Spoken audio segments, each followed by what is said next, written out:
الحمدللہ رب العالمین الصلاۃ والسلام علی رسولہ الکریم۔ السلام علیکم ناظرین اکرام۔ رمضان سیریز نام کے ان سلسلہ وار ویڈیوز میں یہ دوسرا ہے، روزے کی اہمیت اور فضیلت پر، امپورٹنس آف فاسٹنگ۔ یہ ٹاپکس اس میں کورڈ ہیں، روزے کی اہمیت و فضیلت، قرآن کی روشنی میں اور حدیث کی روشنی میں، آخر میں کچھ اہم نکات۔ سب سے پہلے دیکھتے ہیں روزے کی فضیلت قرآن کی روشنی میں۔ روزے کی فضیلت قرآن کی روشنی میں، اس سلسلے میں سورہ بقرہ کی آیت نمبر 183 دیکھیں۔ اعوذ باللہ من الشیطان الرجیم، بسم اللہ الرحمن الرحیم۔ یا ایھا الذین آمنوا کتب علیکم الصیام کما کتب علی الذین من قبلکم لعلکم تتقون۔ اے ایمان والو، تم پر روزے فرض کیے گئے ہیں جیسا ان پر فرض کیے گئے تھے جو تم سے پہلے تھے، تاکہ تم پرہیزگار ہو جاؤ۔ اس آیت میں تین اہم باتیں ہم کو بتائی جا رہی ہیں۔ اول، روزے مومن بندوں پر فرض کیے گئے ہیں، محمد صلی اللہ علیہ وسلم کی امت پر روزے فرض کیے گئے ہیں۔ دوسری بات یہ بتائی جا رہی ہے کہ روزے پچھلی امتوں پر بھی فرض تھے، یعنی پچھلے پیغمبران اسلام اور ان کے جو فالوورز تھے، ان کی جو امتیں تھیں، روزے ان پر بھی فرض تھے۔ پہلی بار امت محمدیہ پر روزے فرض نہیں ہوئے۔ تیسری اہم بات، روزہ بندے کو متقی بناتا ہے۔ کیا بیسک ریزن تھا اور کیا بیسک ریزن ہے، کیا اہم وجہ ہے کہ اللہ تعالیٰ نے ہر دور میں ہر امت پر روزہ فرض کیا، یہ بتایا جا رہا ہے یہاں پر کہ روزہ بندے کو متقی بناتا ہے، یعنی گناہوں سے پرہیز کرنا سکھاتا ہے۔ متقی اس شخص کو کہتے ہیں جو اللہ کے خوف سے اپنے ذات کو، اپنے آپ کو گناہوں سے بچائے رکھتا ہے۔ تو روزے کی سب سے اہم وجہ یہ ہے کہ بندے میں تقوی پیدا ہو، گناہوں سے بچنے کی صلاحیت پیدا ہو۔ یہ اہم ترین وجہ ہے جس کے سبب اللہ نے ہر امت پر روزے فرض کیے اور اب امت محمدیہ پر روزے فرض کیے۔ یہی مقصد ہے رمضان کا، اس کو ذہن میں رکھیں۔ تمام رمضان اپنے آپ کو گناہوں سے بچائے رکھیں اور روزے کا جو مقصد ہے وہ پورا ہونے دیں، اپنی ذات کو متقی بنائیں تاکہ سال کے باقی کے مہینوں میں تقوی کی زندگی ہم گزار سکیں، اللہ کی رضا حاصل کر سکیں اور اللہ کی نظروں میں ہم فلاح پائیں اور کامرانی حاصل کریں۔ روزے کی فضیلت قرآن کی روشنی میں مزید دیکھتے ہیں۔ اس آیت میں اللہ تعالیٰ 9 صفات بیان کرتے ہیں مومن مردوں اور مومن عورتوں کے۔ ان میں سے ایک صفت یہ ہے والصائمین والصائمات، اور پھر ان کے لیے اللہ تعالیٰ وعدہ کرتے ہیں اعد اللہ لہم مغفرۃ واجرا عظیما، یعنی یقیناً روزے دار مرد اور روزے دار عورتیں وہ ہیں جن کے لیے اللہ تعالیٰ نے مغفرت اور اجر عظیم مہیا کر رکھا ہے۔ یعنی 9 قسم کے صفات رکھنے والے مومن مرد اور مومن عورتوں کے لیے اللہ تعالیٰ نے مغفرت کا وعدہ کیا ہے، اجر عظیم کا وعدہ کیا ہے۔ ان 9 صفات میں سے ایک صفت ہے کہ وہ روزہ رکھتے ہیں۔ روزہ جیسا کہ ابھی بتایا گیا کہ پچھلی امتوں پر بھی فرض تھا۔ اس آیت پر غور کریں، موسیٰ علیہ السلام کے سلسلے میں ہے وَإِذْ وَعَدْنَا مُوسَىٰ 40 لَيْلَةً ثُمَّ اتَّخَذْتُمُ الْعِجْلَ مِن بَعْدِهِ وَأَنْتُمْ ظَالِمُونَ۔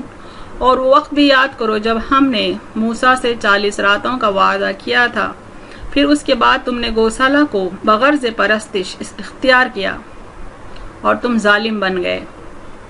یہ اس وقت کی بات ہے جب اللہ تعالیٰ نے موسیٰ علیہ السلام کو تورات کی تختیاں دینے کے لیے کوہ طور پر بلایا تھا اور 40 روزے رہنے کا حکم دیا تھا، اور وہاں پر 40 دن رات انہیں معتکف رہنے کا حکم تھا، انہیں عبادت میں بیٹھنے کا حکم تھا، اور اس وجہ سے ہی موسیٰ علیہ السلام کی شریعت میں ان کی امت پر 40 روزے فرض ہوئے۔ یہ آیت دیکھیں، عیسیٰ علیہ السلام اور بی بی مریم کے سلسلے میں ہے۔ جب عیسیٰ علیہ السلام پیدا ہوئے، چونکہ بی بی مریم کنوارے تھے، وہ یہ خوف میں تھیں کہ جب ان سے ان کی قوم عیسیٰ علیہ السلام کی پیدائش کے بارے میں سوال کرے گی تو کیا جواب دیں گی۔ تب اللہ تعالیٰ فرماتے ہیں فَقُولِي إِنِّي نَذَرْتُ لِلرَّحْمَٰنِ صَوْمًا فَلَنْ أُكَلِّمَ الْيَوْمَ إِنسِيًّا۔ آپ کہہ دیں، یعنی اللہ تعالیٰ حکم دے رہے ہیں، آپ کہہ دیں کہ میں نے رحمان کے لیے نظر مانی ہے روزہ رکھنے کی۔ اور روزہ کس قسم کا؟ چپ کا روزہ، خاموشی کا روزہ، اس لیے آج میں کسی آدمی سے بات نہیں کروں گی۔ یہ آیت اس بات کی دلیل ہے کہ ایک دور میں چپ کا بھی روزہ رکھا جاتا تھا، چونکہ زبان زیادہ تر گناہوں کی وجہ بنتی ہے، اسی لیے چپ کا روزہ انسانوں کو بہت زیادہ گناہوں سے روکتا ہے، تو ایک دور میں چپ کا روزہ بھی رکھا جاتا تھا۔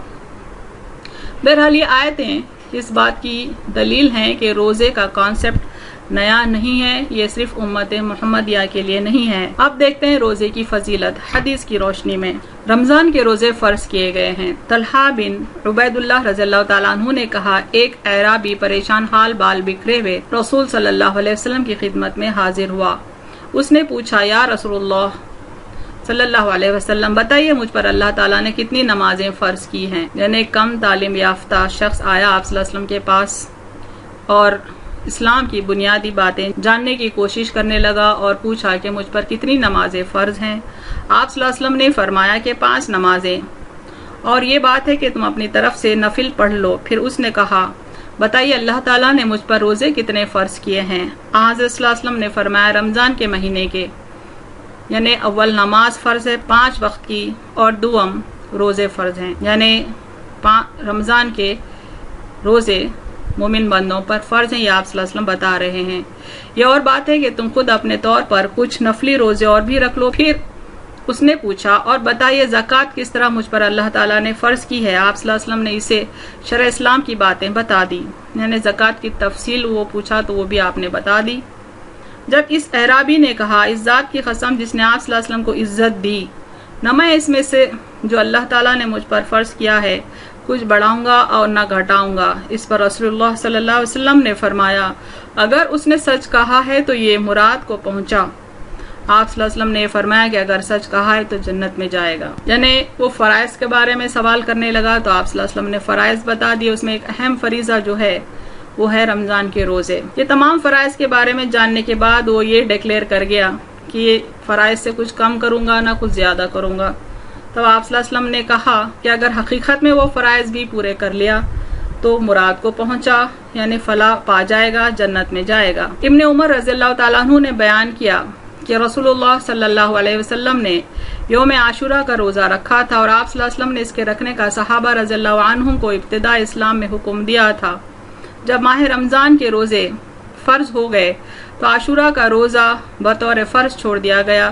عبداللہ بن عمر رضی اللہ تعالیٰ عنہ عاشورہ کے دن روزہ نہ رکھتے، مگر جب ان کے روزے کا دن ہی یوم عاشورہ آن پڑتا، یعنی ایک دور میں عاشورے کے روزے کو بہت اہمیت دی جاتی تھی۔ آپ صلی اللہ علیہ وسلم صحابہ کرام کو بھی حکم دیتے تھے کہ عاشورہ کا روزہ رکھیں، لیکن جب ماہ رمضان کے روزے فرض ہو گئے تو عاشورہ کا روزہ نفل ہو گیا، اور اس کے لیے آپ صلی اللہ علیہ وسلم نے انسسٹ نہیں کیا۔ رمضان کے روزے اگلے گناہ بخش دیتے ہیں، یعنی جو ماضی میں گناہ ہو گئے، جو ہمارے ریکارڈ میں آلریڈی چلے گئے، ہمارے نامہ اعمال میں ریکارڈ ہو گئے، وہ گناہ اللہ تعالیٰ بخش دیتے ہیں رمضان کے روزے رہنے کے سبب۔ یہ حدیث دیکھیں، رسول اللہ صلی اللہ علیہ وسلم نے فرمایا کہ جو کوئی شب قدر میں ایمان کے ساتھ اور حصول ثواب کی نیت سے عبادت میں کھڑا ہو، اس کے تمام اگلے گناہ بخش دیے جائیں گے، اور جس نے رمضان کے روزے ایمان کے ساتھ اور ثواب کی نیت سے رکھے، اس کے اگلے تمام گناہ معاف کر دیے جائیں گے۔ یعنی رمضان کے روزے رہنے کے لیے اول تو ایمان ہو اور دوم ثواب کی نیت بھی ہو، یعنی ہم اللہ سے اس کے اجر کی امید رکھیں، اور تبھی رمضان کے روزے ہمارے تمام گناہوں کی معافی کا سبب بن جائیں گے۔ روزے کا بدلہ خاص طور پر اللہ دے گا۔ ابو ہریرہ رضی اللہ تعالیٰ عنہ نے کہا کہ رسول اللہ صلی اللہ علیہ وسلم نے فرمایا، روزہ دوزخ سے بچنے کے لیے ایک ڈھال ہے، یعنی جس طرح سے ایک فوجی کو دشمن کے حملوں سے ایک ڈھال روکتی ہے، دھات کی بنی ہوئی، جو اپنے لیفٹ ہینڈ میں تھامتا ہے تاکہ سامنے والے کے وار سے اپنے وجود کو بچا سکے، ویسے ہی روزہ دوزخ کے عذاب سے بچنے کا کام دیتا ہے۔ اس لیے روزے دار نہ فحش باتیں کرے اور نہ جہالت کی باتیں، اور اگر کوئی شخص اس سے لڑے یا اسے گالی دے تو اس کا جواب صرف یہ ہونا چاہیے کہ میں روزے دار ہوں۔ روزے میں رہنے والے کے لیے چند شرائط بتائے جا رہے ہیں۔ ویسے تو یہ شرائط ہر مومن کے لیے ہیں، لیکن خاص روزے کے لیے، ورنہ روزہ ضائع ہو جائے گا۔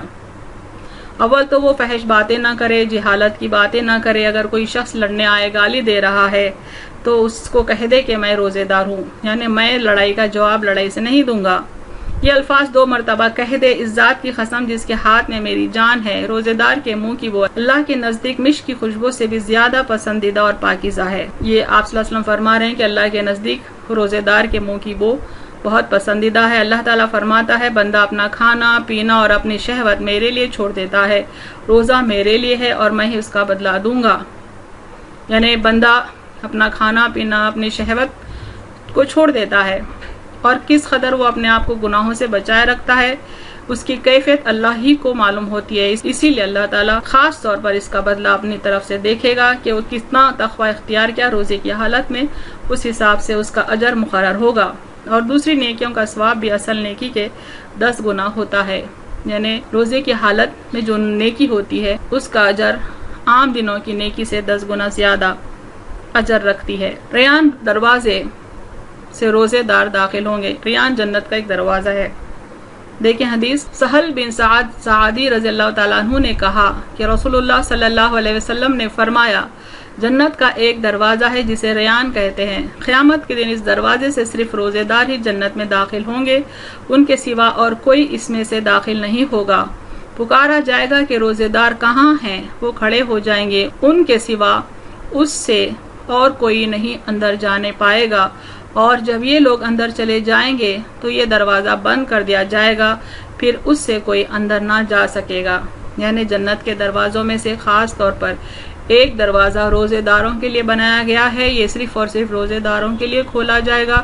جب روزے دار اس میں سے داخل ہو جائیں گے تو وہ پھر بند کر دیا جائے گا۔ جھوٹ اور دغابازی روزے کو بے وزن کر دیتے ہیں۔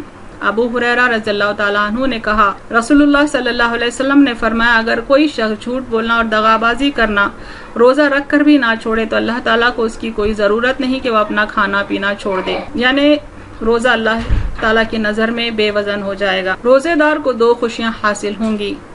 ابو ہریرہ رضی اللہ تعالیٰ عنہ نے کہا کہ رسول اللہ صلی اللہ علیہ وسلم نے فرمایا اللہ پاک فرماتا ہے کہ انسان کا ہر نیک عمل خود اسی کے لیے ہے مگر روزہ کہ وہ خاص میرے لیے ہے۔ یعنی معنی یہ ہے کہ انسان کا ہر نیک عمل دوسروں کو نظر آتا ہے، لیکن روزہ ایک ایسی چیز ہے کہ بندہ روزے کی حالت میں ہے یا نہیں ہے حقیقی معنوں میں وہ صرف اللہ ہی جانتا ہے۔ اس لیے اللہ تعالیٰ فرما رہے ہیں کہ روزہ خاص اللہ کے لیے ہے اور میں ہی اس کا بدلہ دوں گا، اور روزہ گناہوں کی ایک ڈھال ہے، یعنی روزہ گناہوں سے ایسے بچاتا ہے جیسے کسی سپاہی کو اس کی ڈھال حملہ آوروں کے حملے سے بچاتی ہے۔ اگر کوئی روزے سے ہو تو اسے فحش گوئی نہ کرنی چاہیے اور نہ شور مچائے۔ اگر کوئی شخص اس کو گالی دے یا لڑنا چاہے تو اس کا جواب صرف یہ ہو کہ میں ایک روزے دار آدمی ہوں۔ اس ذات کی قسم جس کے ہاتھ میں محمد صلی اللہ علیہ وسلم کی جان ہے، روزے دار کے منہ کی وہ اللہ کے نزدیک مشک کی خوشبو سے بھی زیادہ بہتر ہے۔ یہ باتیں ہم پچھلی حدیث میں بھی دیکھیں۔ یہاں دیکھیں آگے، روزے دار کو 2 خوشیاں حاصل ہوں گی۔ ایک تو جب کہ وہ افطار کرتا ہے تو خوش ہوتا ہے، اور دوسرے جب کہ وہ اپنے رب سے ملاقات کرے گا تو اپنے روزے کا ثواب پا کر خوش ہوگا۔ یعنی روزے دار کے لیے 2 خوشیاں ہیں۔ ایک دنیا میں اس وقت جب وہ افطار کرتا ہے، یعنی بھوک پیاس سے چونکہ بے چین رہتا ہے، بھوک پیاس مٹانے کا سبب بنتا ہے افطار، اسی لیے یہاں پہ کہا جا رہا ہے کہ افطار اس کے لیے دنیاوی خوشی ہے، اور پھر آخرت میں اس کے لیے ہمیشہ کی خوشی اللہ تعالیٰ اٹھا رکھے گا۔ اہم نکات یعنی اہم پوائنٹس دیکھتے ہیں۔ رمضان کے روزے مومن بندوں پر فرض کیے گئے ہیں، یعنی ایمان پہلی شرط ہے روزہ رکھنے کے لیے۔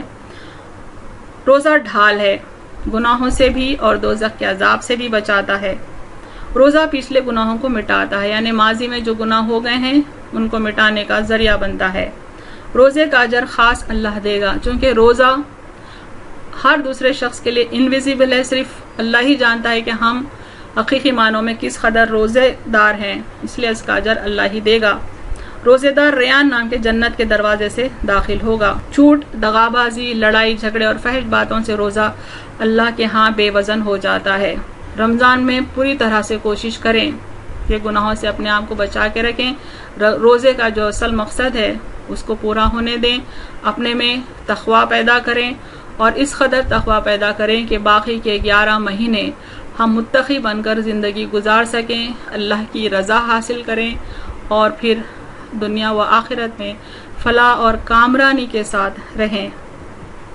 وآخر دعوانا ان الحمد للہ رب العالمین۔